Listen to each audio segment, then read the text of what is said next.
Hey everyone, welcome back. Today we're diving into something that's kind of obsessed humanity forever, living longer, healthier lives, Yeah, longevity. all that. We're wading into the world of longevity research, but specifically to look at, can supplements really deliver on that promise of a longer, healthier life? That's a really good question. It's a huge question, Yeah. especially with the supplement industry just exploding. Yeah, it's a multi-billion-dollar industry. It's massive. Everything Yeah. from metformin, which we've heard of, Yeah, more from there. to some sci-fi things Yeah. like senolytics or Right. NAD plus boosters, Absolutely. which sound like I don't even know. Definitely a mouthful. So we're going to dig into that research today. Yeah. You've brought some fascinating studies to look at. Yeah, there's some really interesting stuff, and it's important to be, I guess, critical Oh, for sure. about how we look at this research, because it's really difficult to study. Oh, For absolutely. longevity in humans, right? These are long studies, they're complex. We can't fast forward time. Exactly. So how do you even begin to study something like this? Yeah, and that's where I think, a lot of times what gets people really excited is the animal research. Right. So that's where a lot of the early findings are. Like lab mice, that kind of thing? Yeah, mice, worms, flies, even yeast. Okay. All these different models, and they're really good for understanding mechanisms, Okay. but they don't always translate. Because lifespan is so different. Yeah, physiology, That's lifespan. apples to oranges. Exactly. Yeah, so we have to be careful about those headlines, right? That say, "Oh, this compound extended lifespan in worms." Right, because it's not necessarily going to be Exactly. apples to apples. Yeah. Okay, well, with that in mind, Yeah. let's talk about some specifics. Okay. Because you brought a bunch. Yeah. We hear metformin everywhere. Yeah. It's to treat diabetes, but now people are looking at it for this anti-aging. Yeah, for longevity. So what's going on there? What's so special about metformin? Yeah, so metformin's interesting. It activates an enzyme called AMPK. Okay. And this AMPK plays a role in how our cells kind of regulate energy. So like a fuel gauge Yeah, kind of. for the cells. Telling bringing that you up. when to use energy. Yeah, when to conserve it, when to burn it. Okay. And this is all kind of related to this concept of caloric restriction. Oh, right, where they restrict how many calories an animal's eating Exactly. to see if it lives longer. Exactly. Right. Now, metformin, not exactly the same as caloric restriction, Right. but some researchers think it might be mimicking some of the effects Okay. by activating AMPK. So tricking your body into being Yeah, potentially. Yeah. oh, we're in starvation mode. Yeah. Conserve energy, It's- even though we're not. Exactly. Okay, interesting. Yeah. So what does the research on metformin and actual lifespan show? Yeah, so there was a really important study, a long-term study, looking at type 2 diabetes patients. Okay, which makes sense because that's who it's prescribed for. Exactly. So these people were already taking metformin, Right. and they wanted to see, okay, what happens long term? Okay. And initially, there was some indication that maybe those taking metformin had some longevity benefits compared to the control group. Okay. But it's important to note that when they followed these people for longer, up to 20 years, it seemed like the actual negative effects of having type 2 diabetes kind of outweighed any of those gains that they might have been seeing initially. Interesting. Yeah. So it's really complex. So not like a magic bullet. Right. It's not going to cure it. It's not a quick fix, yeah. Okay. And we need more research to Yeah. really understand the long-term effects. What about those other potential benefits we hear about, though? Yeah. Like with inflammation. Yeah, so there have been studies that show that metformin can reduce inflammation. Okay. Which is really important because inflammation is one of the kind of hallmarks of aging. A key driver of all those negative figure. aging things. Exactly. That's fair. So one study found that metformin reduced the levels of certain inflammatory markers Okay. in the blood of the participants. Okay, but how long did those reductions last? Yeah, that's always the question Yeah. with these studies. Yeah. This particular study was relatively short term. Okay. So more research is needed to determine if metformin has that sustained impact on inflammation. Okay. And importantly, does that actually translate to a reduced risk of those diseases? So promising clues, but we're not there yet, Exactly. which seems to be a theme. Yeah. You mentioned autophagy too when we were talking Oh, about yeah. metformin, and that doesn't sound familiar to me at all. Yeah, so autophagy is essentially your body's way of kind of cleaning house. Yep. It's a natural process where cells break down and recycle old or damaged components. So our cells have a built-in recycling program. Yeah, exactly. They kind of get rid of the junk, so to speak.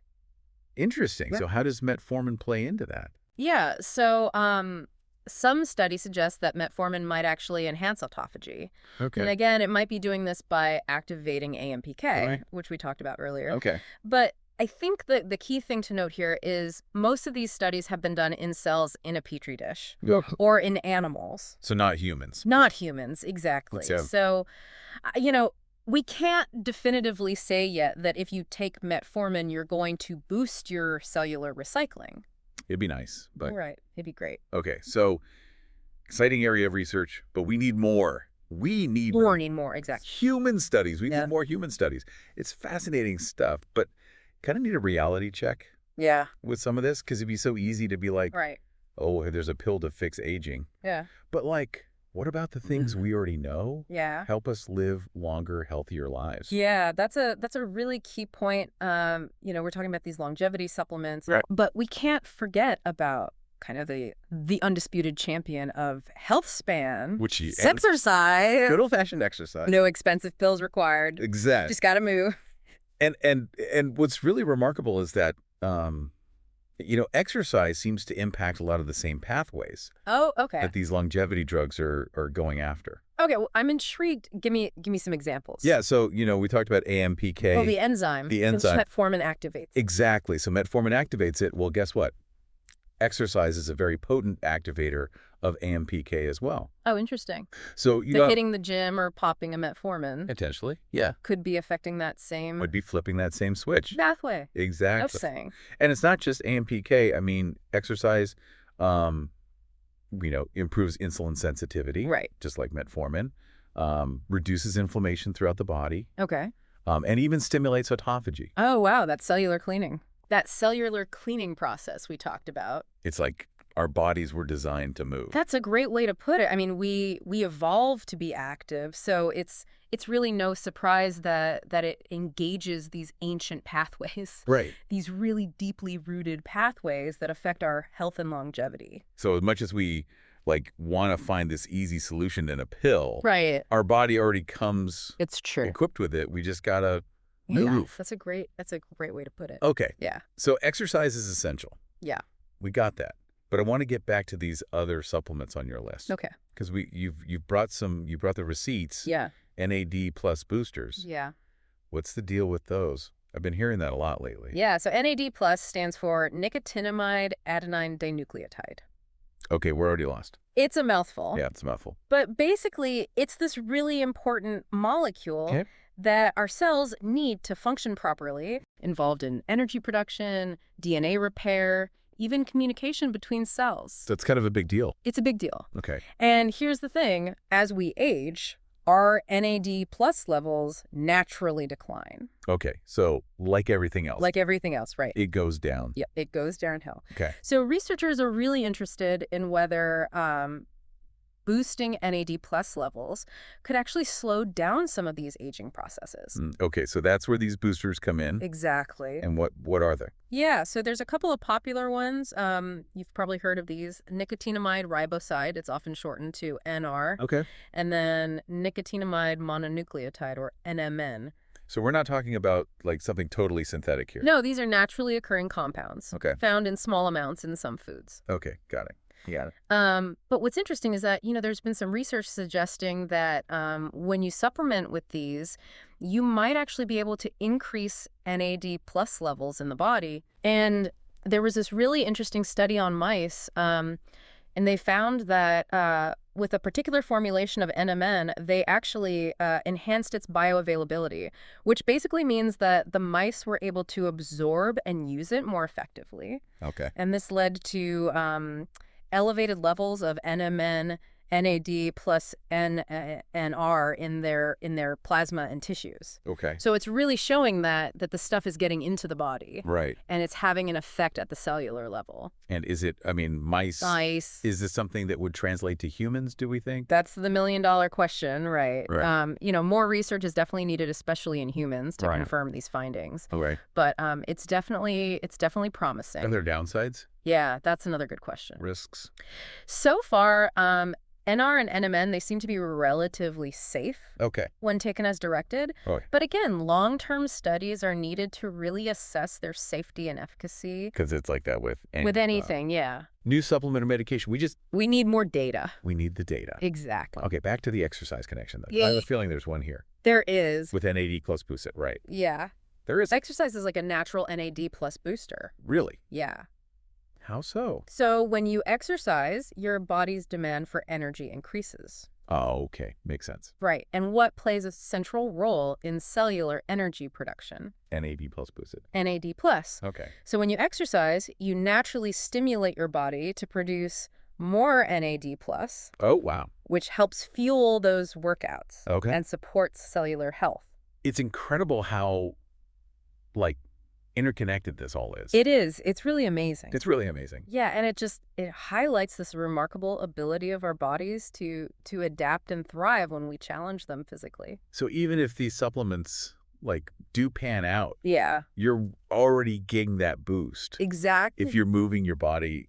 Exactly. You're already doing it. And that's not even to mention all the other benefits Right. Talking about. of exercise, improved mood, Oh. sleep, reduced risk of chronic diseases. It's true. It's true. Okay, you convinced me. I'm going for a run after this. There you go. But before I do, let's talk about, this is another one. Senolytics. Okay. That name. Sounds intense. It sounds intense. What are we talking about here? It does sound like something out of like a sci-fi movie. Right.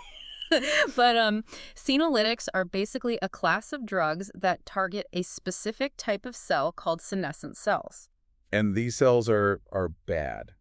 They're not necessarily bad, Yeah. but they're not good. Okay. At least not when they start to accumulate. Okay, tell me more. I'm very intrigued. Yeah, so as we age, some of our cells go through this process called senescence. Okay. And it's a natural part of aging. Essentially what happens is these cells, they stop dividing, but they don't die off like they're supposed to. Okay. So they kind of linger, and they start to release these substances that can cause inflammation and damage to the surrounding tissues. So they become like that grumpy neighbor who Yes. just like refuses to move out. Exactly. That's a great analogy. They were like blasting music at all hours. Exactly. And just like those grumpy neighbors, senescent cells can disrupt the peace and quiet of our bodies, contributing to age-related diseases. And that's where the senolytics come in. Exactly. So senolytics are designed to target and eliminate those senescent cells. Okay. So basically clean up the cellular neighborhood. So it's like evicting Evicting those cells. those grumpy cells. Exactly. Okay, interesting. Yeah. So what does the research say? So it's still early days, Okay. but there have been some interesting findings. Okay. One study looked at the effects of a combination of two drugs, dasatinib and quercetin, Okay. in patients with a lung disease called idiopathic pulmonary fibrosis. So not directly looking at longevity. Not directly looking at longevity. This is a study that was looking at a specific condition. Got it. But they found that this drug combination actually improved physical function in these patients, Okay. which is promising, but, it doesn't necessarily translate to increased lifespan. Right. So more research is needed. But I have a feeling you're going to tell me that exercise, it can help with the senescent cells too. Yeah, you're catching on here. You're seeing the pattern. I think so. So exercise has been shown to reduce the accumulation of senescent cells. Right. And it might be doing this by, boosting the body's natural cleanup processes. Right, like autophagy. Like autophagy, exactly. Okay, so once again, moving our bodies Yeah, is like mimicking the effects of this drug. potentially. Yeah, it's really interesting. It's still being investigated. Exactly. Interesting. Yeah. Okay, what about these? I keep hearing about GLP-1 agonists. GLP-1 agonists, yeah. They seem to be like everywhere these days. They are. They're having a moment. They're having a moment. Yeah, and for good reason. I mean, they were initially approved for treating type 2 diabetes, Okay. but research suggests that their benefits extend far beyond just blood sugar control. So they're not just about like regulating glucose levels. Precisely. They appear to be working on multiple fronts, impacting various systems throughout the body, and this has really sparked a lot of interest in their potential role in longevity.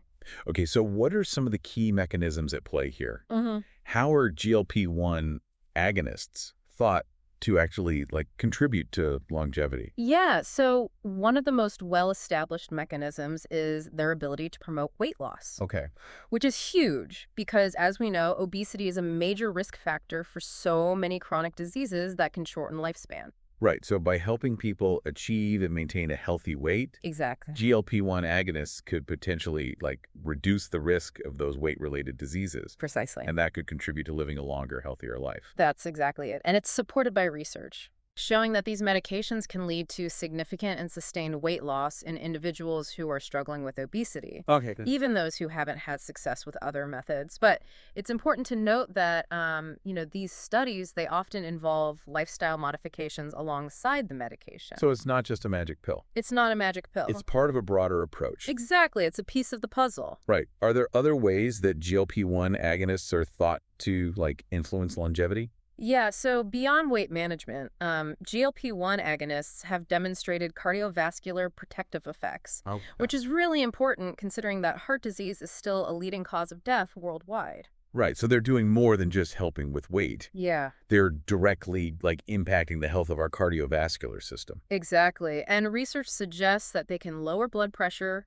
improve cholesterol levels, and reduce the risk of major adverse cardiovascular events, things like heart attack and stroke. So, for instance, one study found that a specific GLP-1 agonist reduced the risk of major adverse cardiovascular events in patients with type 2 diabetes and established cardiovascular disease. Okay, so those are significant benefits, Just significant benefits. especially for individuals who are, like, already at risk Absolutely. for heart disease. Yep. So this is a really promising area of research. It sounds like it, but I think I know where you're going with this. Where am I going? Exercise It plays a role exercise is back. in heart health. Of course, exercise, just like GLP-1 agonists, plays a crucial role in promoting cardiovascular health, helping to regulate blood pressure, improve cholesterol profiles, strengthen that heart muscle. Dynamic duo Dynamic duo, I like that. for heart health. Yeah, so again, while GLP-1 agonists are showing this great potential, regular exercise offers many of the same benefits, really reinforcing the idea that lifestyle interventions remain a cornerstone of longevity. Okay, that makes sense. So we've got exercise. What else? What other lifestyle interventions are we talking about here? Well, we can't forget about SGLT2 inhibitors. SGLT2 inhibitors. SGLT2 inhibitors, yeah. Tell me more. So these medications were also initially approved for treating type 2 diabetes, Okay. but they're now being investigated for their potential to prevent or treat heart failure, chronic kidney disease, and potentially even extend lifespan. Okay, so that's a pretty broad range of potential benefits. It is. It's pretty remarkable. What makes SGLT2 inhibitors so interesting in the context of longevity research? Yeah, so one of the key factors is their ability to improve insulin sensitivity, Okay. which is crucial for maintaining healthy blood sugar levels and preventing those complications from diabetes. And we know that, like, poorly controlled diabetes can increase the risk of all sorts of other health problems, which ultimately impacts lifespan. Exactly. So by improving insulin sensitivity, SGLT2 inhibitors might be able to help mitigate those risks and contribute to a longer, healthier life. Okay, so that makes sense. Are there other ways in which SGLT2 inhibitors might, like, influence longevity? Yeah, so research suggests that they could have protective effects on the kidneys, Okay. which, as you know, are essential for filtering waste products from the blood and maintaining overall health. Right, and kidney disease is a serious condition. Very serious. That can really impact lifespan. Absolutely. Wow. Yeah, so while more research is needed to fully understand the long-term effects of SGLT2 inhibitors on kidney health and longevity, the initial findings are quite encouraging. Okay. For example, there was one study that found that an SGLT2 inhibitor actually slowed the progression of kidney disease in patients with type 2 diabetes and chronic kidney disease. Wow. So that's really promising. It is promising. But it's important to note that this particular study was funded by a pharmaceutical company. Okay. So, as always, we need more independent research to confirm these findings. Right. Got to be sure. Exactly. It seems like every path we explore leads back to lifestyle. It really does. Like, it's so important. It's so fundamental. It really is. Yeah, because, you guessed it, exercise, particularly regular aerobic exercise, has been shown to improve insulin sensitivity, promote kidney health, and contribute to overall longevity. Okay, not surprised. Yeah, it all comes back to that. It really does. Yeah. So no matter what potential longevity drug we're talking about, Yeah. exercise just keeps coming up It does. as something that already does that. It's true. It's really remarkable. It's impressive. It really speaks to the power of, our body's own mechanisms for staying healthy as we age. Yeah. It's not always about finding some external solution. Right. It's about really working with our biology. It's like we've had the answers all along. We've just needed science to catch up. Exactly. We're like, see, this is why those things. This is why. Your grandma told you were good for you. I know, that's a great way to put it. It's like you said, it's not always about adding things in. Right. It's like supplements or drugs. It's about cultivating these habits that really support our body's natural processes. Like getting enough sleep, managing stress, all that. That plays a role too, right? Absolutely. All of these things matter. Okay. And we can't isolate these interventions. Right. And expect that there's going to be one single thing. It's the magic bullet. The magic bullet. Yeah. For a longer life, it's really about taking this holistic approach. It's not about chasing after the latest, greatest pill or potion. Exactly. Couldn't have said it better myself. Okay, good. So with that in mind, what about those of us who are not marathon runners? Yeah. Is all hope lost? Do we have to No, not at all. become gym rats? You don't have to become an Olympian Okay. to reap the benefits. Okay. Even moderate exercise has been shown to have significant positive effects. Okay. So it's more important to be consistent than it is to be extreme. Exactly. Find activities you enjoy and that you can stick with. Walking, swimming, dancing, gardening, it all counts. Okay. And don't underestimate the power of just building movement into your everyday life. Taking the stairs instead of the elevator, walking during your lunch break. Oh, I like that. These little things add up. Small changes, big impact. Exactly. I like it. Okay, so as we kind of wrap things up here, Yeah. what's the one key takeaway Yeah. you hope listeners walk away with? While the search for these longevity-enhancing drugs is really fascinating and it's really exciting. It is exciting. We're not there yet. You're right. We don't have those definitive answers, but what we do know is that our bodies have this incredible capacity for self-repair and renewal. Okay. And we can support those processes Okay. through healthy habits. And that doesn't require anything fancy. It doesn't require anything fancy. Just like you said, get moving. Get moving. Exactly. Well, this has been great. Yeah, this is fun. I've learned so much. Thank you so much for joining us today. It was my pleasure. Thanks for having me. Of course. And listeners, thank you for being here with us today. Yes, thank you. We hope this has left you feeling empowered and inspired to take charge of your health span. That's what we want. We'll see you next time on The Deep Dive. Bye, everyone.